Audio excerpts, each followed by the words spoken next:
You may not believe this, maybe you will, it doesn't matter, I just want to share this and explain what I saw. A few years ago, I bought a VCR with several VHS tapes. Some of them contained old episodes of Looney Tunes, Johnny Bravo, Courage the Cowardly Dog, and so on. But one of them, which seemed to be in better-ish condition than the others, contained nothing but half an hour of pure static, or what appeared to be static.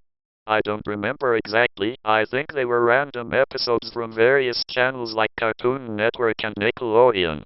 I suppose this VHS had been used multiple times due to the damage to the video itself. However, after the half-hour mark, precisely after about 5 minutes, an old Mickey Mouse cartoon appeared.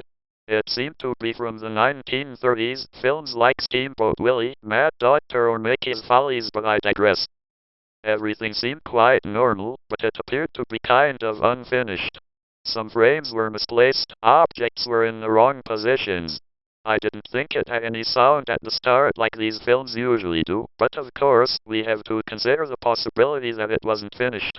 At the beginning of the film, the title appeared as usual. The problem here was that Minnie wasn't in the title, nor the actual name of the film. It only showed Mickey with his face scribbled over with black ink, as if the ink had spilled or smeared on the mouse's face, then it transitioned to the actual film. The animation was very rough, as if they were still deciding how the story would go. Mickey was seen walking on the sidewalk, cars passing by, people around, everything seemed fine. While Mickey was whistling, he saw Minnie inside Mortimer's house through one of the windows.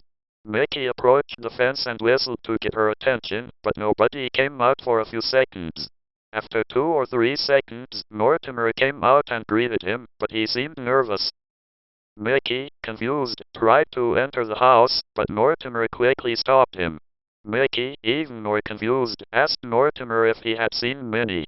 This terrified Mortimer. He became more nervous and shook his head in denial. Both of them heard something fall. Mickey tried to check what it was, but Mortimer stopped him again.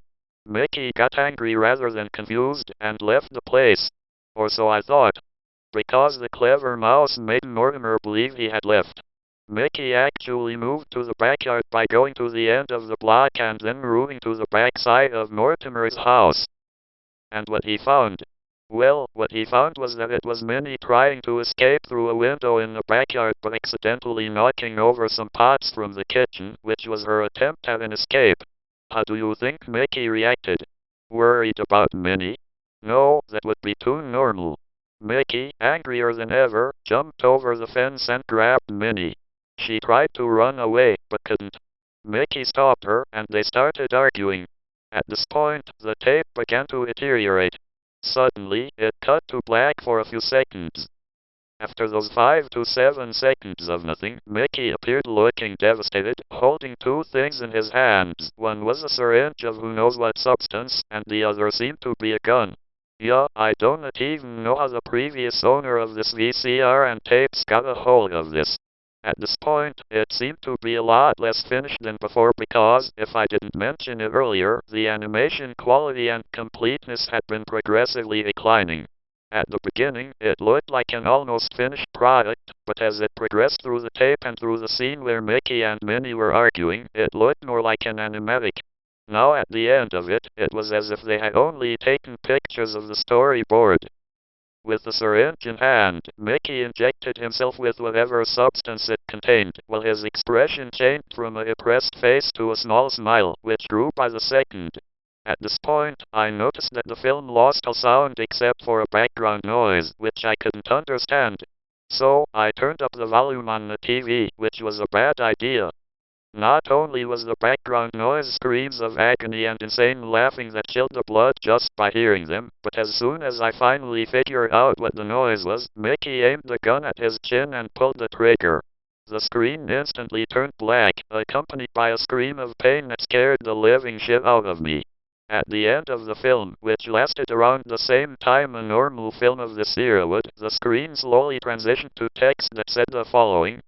You can't trust anyone, not even those you love. Everyone is the same. They only care about their own happiness and not the harm they cause because of it. Sometimes suffering goes unknown, even by oneself.